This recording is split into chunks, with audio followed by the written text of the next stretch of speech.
আজকে সকালবেলায় breakfast complete করে বাজারে চলে গেছিলাম। কারণ অনেকদিন ধরেই সবজি বাজার কিছু ছিল না। তো বাজারে গেলেই না একসাথে 4 থেকে 5 দিনের বাজার একসাথেই করে আনা হয়। এখন তো শীতের বাজার, তো অনেক রকমের ফ্রেশ সবজি ফল সব একসাথে দেখতে পাওয়া যায়, খুব ফ্রেশ। যাই হোক, অনেক কিছুই নিয়ে এসেছি। তো আজ এখন আমি লাঞ্চ বানাবো। তো লাঞ্চের জন্য খুব সিম্পল কিন্তু খুব টেস্টি। তো আজকে মূলো দিয়েই পুরো লাঞ্চটা বানাবো। আজকে আমি কিন্তু লাল মূলো পেয়েছি বাজারে, সাদা মূলোটা তেমন ভালো ছিল না। তবে এই রেসিপিটা কিন্তু কোনো মূলো শাক দিয়েও কিন্তু সব থেকে বেশি ভালো লাগে। তবে এরকম আমরা মূলো নিয়ে আসি আর শাকগুলো ফেলে দিই, তো না ফেলে এই ধরনের রেসিপি বানিয়ে দেখতে পারেন। খেতে কিন্তু খুবই টেস্টি। মূলো শাকের রেসিপি তো অনেকেই হয়তো জেনে থাকেন, তবে এটা একটু অন্য ধরনের, ট্রাই করে বাড়িতে দেখতে পারেন। প্রথমে মূলো শাকগুলো আমি কেটে আলাদা করে নিলাম, আর তারপরে যে মোটা ডাঁটাগুলো থাকে সেটা কেটে নিলাম। এবার আগে কিন্তু এটা ধুয়ে নেব। ধুয়ে নেওয়ার পর এই যে মোটা ডাঁটাগুলো, আর কিছুটা পরিমাণ অংশ মানে যেই পার্টটা একটু নরম আছে, কেননা এটা কিন্তু অনেকটা শক্ত হয়, ভাজতে একটু সময় লাগে। অনেকে সেদ্ধ করেও ভাজে, তো আমি সেদ্ধ করব না। যে কটা নরম পার্ট আছে সেটা আমি একদম কুচি কুচি করে কেটে নিলাম, যাতে খুব তাড়াতাড়ি এটা হয়ে যায়। একটা থালার মধ্যে তুলে রাখছি। এবার যে শাকটা কিন্তু আমি আগেই ধুয়ে নিয়েছি, শাকটাও কিন্তু যতটা সম্ভব কুচি করে কেটে নেব। এটা যদি শুধু মূলো শাক দিয়ে বানানো হয়, তাহলে মূলো শাকটা না অনেকটাই নরম থাকে, এরকম ডাঁটাগুলো শক্ত হয়ে যায় না। তাতে কিন্তু খেতে অনেকটা ভালো লাগে। এবার মূলোর যে চোকলাগুলো আছে সেটা ছাড়িয়ে নিচ্ছি, তারপর মূলোটা ধুয়ে নেব। ধুয়ে নেওয়ার পর না এরকম গোল গোল করে কেটে নেব, বা কেটে নেওয়ার পরও ধুয়ে নিতে পারেন। এই মূলো দিয়ে কিন্তু আজকে আমি ডাল বানাবো। মূলোর ডাল কিন্তু খুবই সিম্পল, কিন্তু খেতে কিন্তু বেশ দারুণ লাগে। দেখুন এরকম গোল গোল করে কেটে রেখেছি, মিডিয়াম সাইজ রেখেছি, খুব বেশি মোটা না আবার খুব বেশি পাতলা না। এবার কি করব, একটা প্রেসার কুকারের মধ্যে না এরকম মসুরির ডাল নিয়ে নিয়েছি। ডালটা ভালো করে ধুয়ে নিয়ে সামান্য জল দেবো, খুব বেশি না, যাতে ডালগুলো সম্পূর্ণ জলের মধ্যে ডুবে যায়। এবার একটা সিটি লাগাবো একদম হাই ফ্লেমে, কারণ খুব বেশি কিন্তু আমি গলাবো না। এবার একটা মিডিয়াম সাইজের পেঁয়াজ নিয়েছি, পেঁয়াজটা যতটা সম্ভব কিন্তু কুচি করে কেটে নেব। এতে কিন্তু শাকের মধ্যে টেস্টটা খুব ভালো আসবে।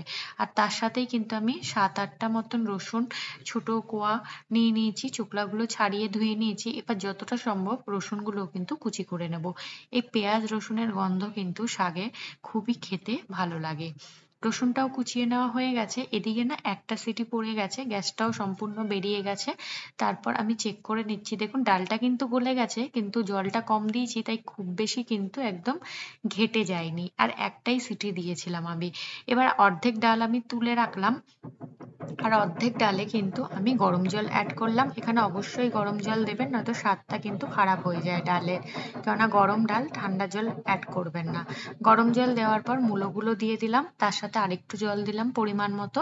এবার নুন আর হলুদ আর ঝালের জন্য দুটো চেরা কাঁচা লঙ্কা দিয়ে দিলাম। সবকিছু একবার নেড়েচেড়ে মিশিয়ে দিয়ে এটাও কিন্তু আমি একটা সিটি দেবো। বেশি দিলে কিন্তু একদম গলে যাবে ডালটা, তাই একটাই সিটি দেবো। বেশি গলে গেলে কিন্তু অনেকটা ভাতের ফ্যানের মতন ডালটা খেতে লাগে। তাই জন্য একটাই আমি সিটি দেবো, কারণ ডাল কিন্তু একদম হয়ে গেছে পারফেক্ট কুক। এবার কি করব, কড়াইয়ের মধ্যে না সর্ষের তেল দিয়ে দিচ্ছি, শাকটা এখন ভেজে নেব। দুটো শুকনো লঙ্কা কিন্তু ভেজে তুলে রেখে দেবো। শাকের মধ্যে একটু তেল দিলে শাক কিন্তু খেতে ভালো লাগে, তাই আমি তেলের পরিমাণটা একটু বেশি দিয়েছি। এবার একটা শুকনো লঙ্কা ফেড়ে দিয়ে দিলাম, তার সাথে কালো জিরা। এবার রসুন কুচি আর পেঁয়াজ কুচিটা দিয়ে দিলাম। দুটো নেড়েচেড়ে হতে দেবো যতক্ষণ না পেঁয়াজ রসুনের কাঁচা গন্ধটা চলে যায়। হালকা একটু ব্রাউন কালার হতে দেবো। দেখুন কালারটা হালকা আসতে শুরু করেছে, এই সময় যে ডাঁটাগুলো মানে শাকের যে একটু মোটা পাটের ডাঁটাগুলো কুচি করে কেটে রেখেছিলাম সেটা আগে দিয়ে দেবো, কারণ শাক তো খুব তাড়াতাড়ি হয়ে যায়, কিন্তু এই ডাঁটা হতে সময় লাগে। তাই এটা আগে দিয়ে দিলাম, তার সাথে সাথেই আমি নুন আর সামান্য হলুদ দিয়ে দিলাম। এবার হলুদ নুনের সাথে এটা কিন্তু ভাজা করে নেব। গ্যাসের ফ্লেমটা এখন কিন্তু একদম লো করে দিয়েছি, লো ফ্লেমে এটা হতে দেব। আর কিছুক্ষণ পর পরই এটা নেড়েচেড়ে কিন্তু মিশিয়ে নিতে হবে। দেখুন কালারটা কিন্তু অনেকটাই চেঞ্জ হয়ে গেছে, ব্রাউন কালার মতন হয়ে গেছে। ঠিক এই সময় আমি শাকটা অ্যাড করব, আর সমস্তটা নেড়ে চেড়ে ভালো করে মিশিয়ে দেবো। গ্যাসের ফ্লেম কিন্তু আমি একদম লো রেখেছি। লো ফ্লেমে এটা কিন্তু ঢাকা দিয়ে বানাবো। তাতে কি হবে, শাকের থেকে যে জলটা বেরাবে সেটাতেই কিন্তু ডাঁটা এবং শাক দুটোই কিন্তু ভালো করে সেদ্ধ হয়ে যাবে। মাঝে মাঝে একটু নেড়েচেড়ে দিতে হবে। যেহেতু শাক, তো কয়েক দানা আমি চিনি অ্যাড করব। এটা পুরোটাই অপশনাল। মাকে শুনেছি বলতে যে শাকের মধ্যে একটু চিনি দিলে ভালো লাগে, তাই দেওয়া। এবার কি করব, আমি ডালের সাথে এই পকোড়ি বানাবো। এর জন্য আমি 3টে আলু মিডিয়াম সাইজের চোকলা ছাড়িয়ে আগে থেকে ভিজিয়ে রেখেছিলাম, গোল গোল করে কেটে নিলাম। এবার একটা ব্যাটার বানিয়ে নিচ্ছি। 3 চামচ বেসন আর 2 চামচ চালের গুঁড়ো। চালের গুঁড়োটা স্কিপ করতে পারেন, তবে দিলে একটু মুচমুচে হয়, খেতে কিন্তু টেস্টি হয়। ধনেপাতা কুচি, কালো জিরা, তার সাথেই দিয়ে দেবো হলুদ, পরিমাণ মতো নুন, আর ঝালের জন্য আমি একটু ঝাল লঙ্কার গুঁড়ো অ্যাড করব। এবার সমস্ত ব্যাটারটা কিন্তু জলের সাহায্যে গুলে নেব। খুব বেশি জল কিন্তু একেবারে দেবেন না, অল্প অল্প জল দিয়ে ব্যাটারটা গুলে নেবেন। এইভাবে ডালের সাথে এই আলুর পকোড়ি খেতে কিন্তু দারুণ লাগে। আজকে লাঞ্চের জন্য এই সিম্পলি রেসিপি বানাচ্ছি, কিন্তু সিম্পল হলেও এটা কিন্তু অনেক টেস্টি। শাকটা কিন্তু হয়ে গেছে একদম। তো একদম লাস্টে কিন্তু এই সেদ্ধ করা ডালটা অ্যাড করব, আর তার সাথে ঝালের জন্য যে শুকনো লঙ্কা ভেজে রেখেছিলাম তার মধ্যে একটা শুকনো লঙ্কা হাত দিয়ে এরকম গুঁড়ো করে অ্যাড করে দেবো।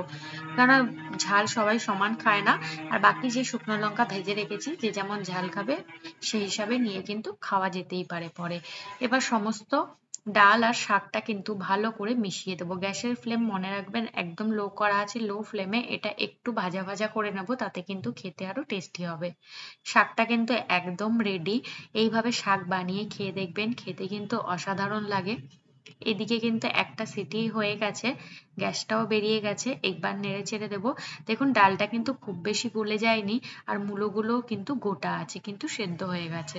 এবার কড়াইয়ের মধ্যে সর্ষের তেল দিয়ে দিলাম, একটা শুকনো লঙ্কা অর্ধেক করে দিয়ে দিলাম, তার সাথে 5 ফোড়ন। 5 ফোড়নের গন্ধটা কিন্তু দারুণ লাগে এই মূলোর ডালে।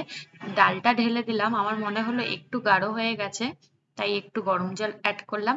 আর লাস্টে কিন্তু কুচনো ধনেপাতা অ্যাড করব। এই ধনেপাতা অ্যাড করার ফলে কিন্তু এই মূলোর ডালের গন্ধটা কিন্তু দারুণ হয়।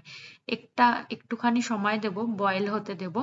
দেখুন মূলোর ডালটা কিন্তু একদম রেডি। এইভাবে বাড়িতে বানিয়ে খাবেন। সিম্পলের মধ্যেও কিন্তু খুব সুন্দর খেতে, আর মূলোটা কিন্তু দেখুন একদম আস্ত আছে। আর এদিকে যে ব্যাটারটা বানিয়ে রেখে দিয়েছিলাম, এরকম আলুর পিসগুলো নিয়ে দুপাশে ব্যাটারে লাগিয়ে রিফাইন্ড অয়েলে ভেজে নেব। গ্যাসের ফ্লেমটা মিডিয়াম রেখেছি। এক পাট হয়ে গেলে উল্টো পাট করে দেবো। এইভাবে আলুর চিপসগুলো মানে পকোড়িগুলো কিন্তু ভেজে নেবো। এইভাবে করে খেয়ে দেখতে পারেন, ডালের সাথে খেতে কিন্তু দারুণ লাগে। লাঞ্চ কিন্তু আমার অলমোস্ট রেডি হয়ে গেছে। এবার একটা থালার মধ্যে সার্ভ করে নেব, কারণ টাইমও হয়ে গেছে খাওয়ার। দেখুন পকোড়িগুলো দেখতে কত সুন্দর হয়েছে না? আর এটা কিন্তু অনেকটা মুচমুচে, খেতেও বেশ দারুণ। আর আলুগুলো কিন্তু একদম সেদ্ধ হয়ে যায় ভালো করে। এদিকে ডালটা একটা বাটির মধ্যে তুলে নিয়েছি, আর এক এক করে আমি সমস্ত পকোড়িগুলোও কিন্তু ভেজে নিচ্ছি। এদিকে আমি থালার মধ্যে ভাত বেড়ে নিচ্ছি, আর তার সাথেই আলুর যে পকোড়ি সেগুলো দিয়ে দিলাম, আর তার সাথেই কিন্তু সাইডে শাক দিয়ে দেবো যেটা বানিয়েছিলাম। আর এই শাক কিন্তু খেতে কিন্তু দারুণ লাগে। এই একটা শুকনো লঙ্কা রেখে নিলাম, আর এই লেবুর সাথে কিন্তু এই শাক খেতে দারুণ লাগে। চাইলে আপনি কাসন্দের সাথেও খেতে পারেন, সেটাও কিন্তু দারুণ। আমার এই সিম্পল রেসিপিটা কেমন লাগলো অবশ্যই আমাকে জানাবেন।